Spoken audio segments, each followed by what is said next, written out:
Kuha na siya. Gikan na siya kay ng Merlin. Merlin Bindiho Valdez. Ay, Oo. Ano, unsa imo ikaingon sa iya ha? ano siya? Kagawa na siya, no? Hindi ah? Ano? Ay, thank you eh. Thank you sa... Kana lang. Sige. Salamat po. Salamat. Gani kamay lang na nga tabang pero kinasing-kasing. Sige. Oo.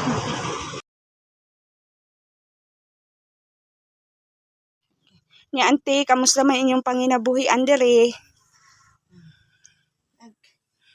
Mga buhay, Ante, hatag na ni Manang Merlin Bindiho Valdez. Unsa man imo makaingon kay Manang Merlin Bindiho Valdez ante sa iyang gihatag nga bugas o kuan kaning ang akong kuan ana sa iya.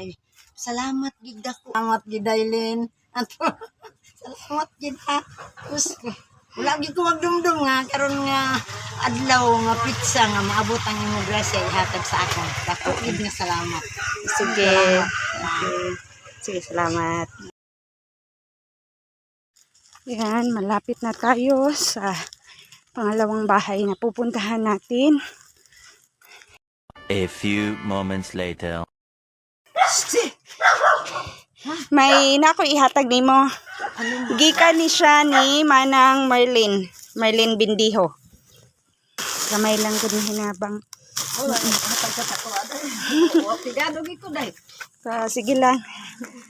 Kakaano dai? Are, gikan na siya ni nang Merlin Bindiho Valdez. Asa man sa dapat yun? O sige. Unsa man imo makaingon para sa iya ha? Sige. Para kay Manang Merlin, unsa man imo message sa iya ha? Sa makaingon nimo sa iya ha? Ano dai? Sige. Ano man yung Salamat. salamat. Sige. Pigado gid ko karon dai. Ay lang na nga tabang pero gikan na sa iya nga kasing-kasing. Oo. Sige, salamat.